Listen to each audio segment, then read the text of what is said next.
fire has quieted, but the room still smells of water and char. Water, it turns out, has a scent when flame drowns in it. I sit in the chair, listen to the last heat whisper in the grate, and admit what is hard for me to admit. I was saved, not by fate, not by my habitual caution, not by the proud "I shall manage," but by a small governess with a straight back and hands that move before fear has time to raise objections. I have been accustomed to command, to pay wages, to manage, not to accept a debt. Debt is not a little purse of coins. You cannot lock it back in the safe. It fastens an invisible button on your coat. Remember. I remember her fingers, cold, wet from the water, how deftly she smothered the flames with blankets. And I remember my sleep, the inexcusable sleep of a man too certain the world can do without him. To say thank you is easy. Harder is to admit that gratitude is not a phrase but a direction. It turns your face toward a person, and when you turn, you see more than you planned. You see a slight figure that does not fuss and does not reach for consolations.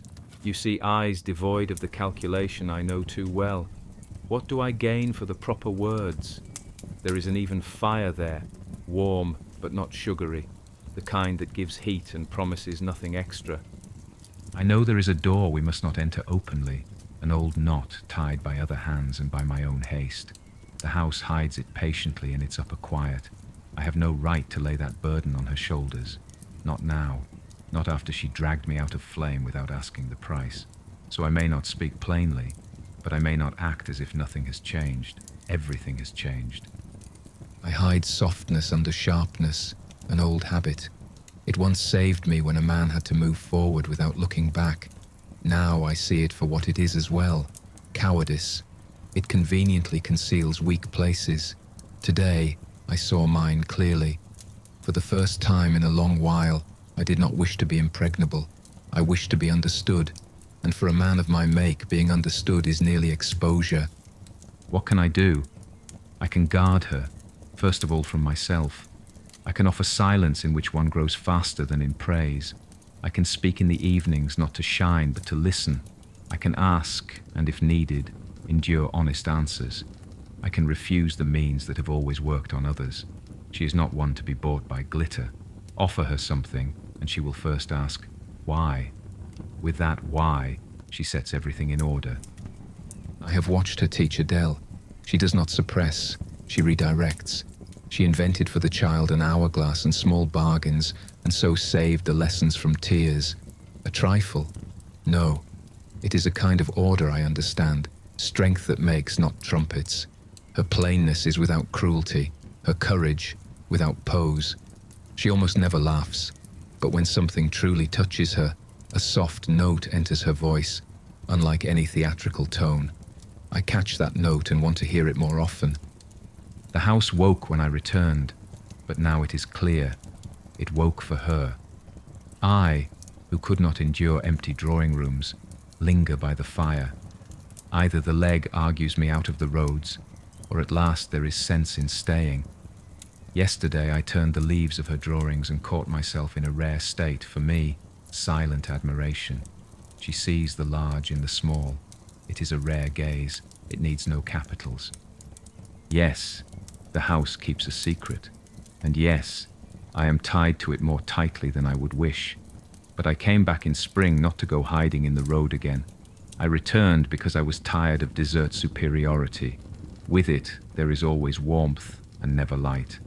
And tonight, when she stood in the wet room, I understood how simple the true things are. A person does what must be done, and not one needless phrase, and you live because of it. What next? To tell her the truth would be to take from us both the future.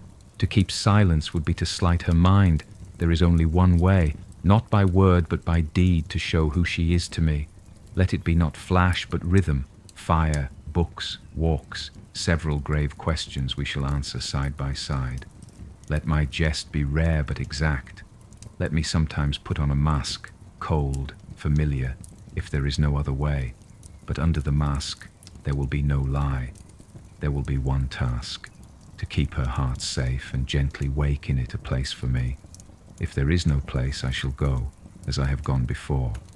But first, I shall make sure I have not deceived myself. I know how in this house laughter sounds that has nothing to do with joy. It rises from above like a draught. The house listens, the house remembers. It needs noise and light so watchfulness may dull, and time be given me. I shall invite guests. Let them take the ballroom, thunder at the piano, bring in that hollow liveliness people love. Guests are masks. In their bustle, it is easy to shelter one's own.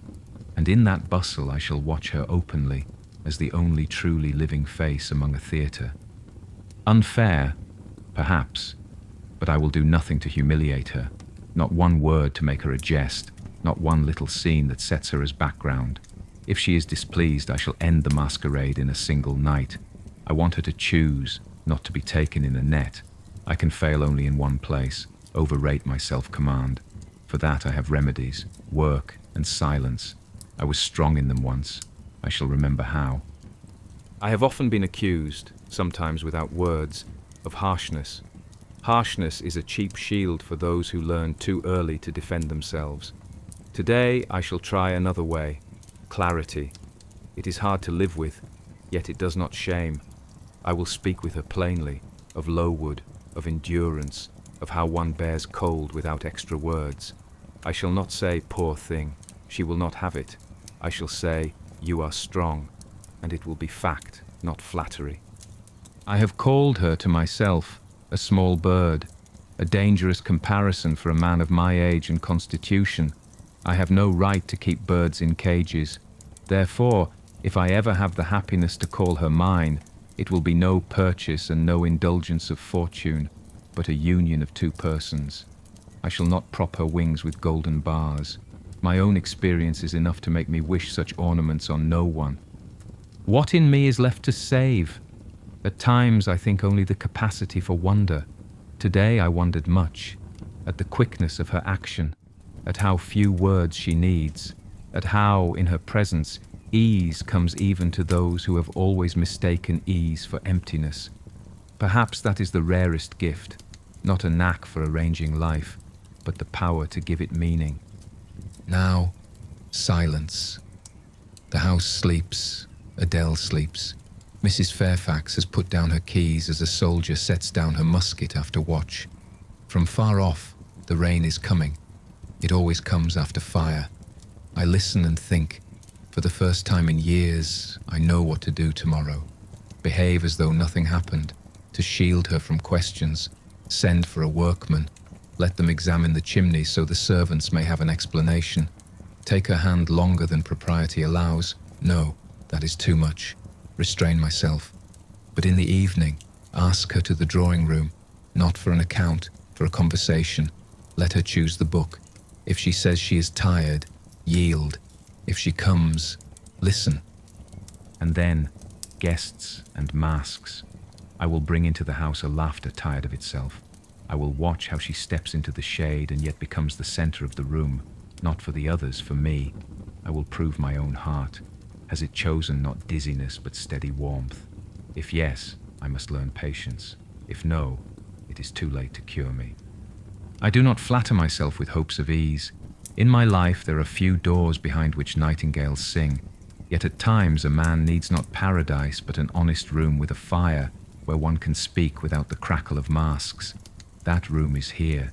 The flame rose tonight not only in the grate. I do not know how to pray, but if I did, I would ask one thing for her, that her courage not harm her.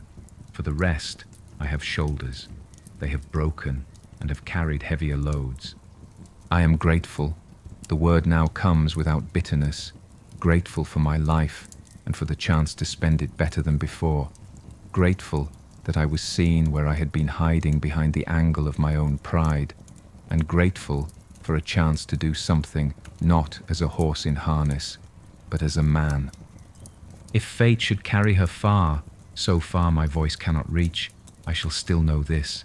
In this room, on this night, the essential thing happened. I made a decision, not a promise, not an oath. Men of my sort ought to be sparing of oaths, but a decision. To guard her, and without violating truth to earn the right one day to tell her what I may not tell her today. Let the house listen. Let the nameless silence above wait for its hour. We shall wait too, and tomorrow we will add to this house light and ordinary human voices, foolish, yet useful, and among them I shall listen for only one, quiet. It already sounds at the fireside when a page rustles. That is my way to rest, not to run, not to hide, not to rule, but to sit near and understand. Guests and masks, soon. But beyond them the matter is decided. I will not retreat from what I learned tonight in the wet dark. Without her, this house becomes walls again. With her, it has a heart. If this spoke to you, stay with us. Subscribe.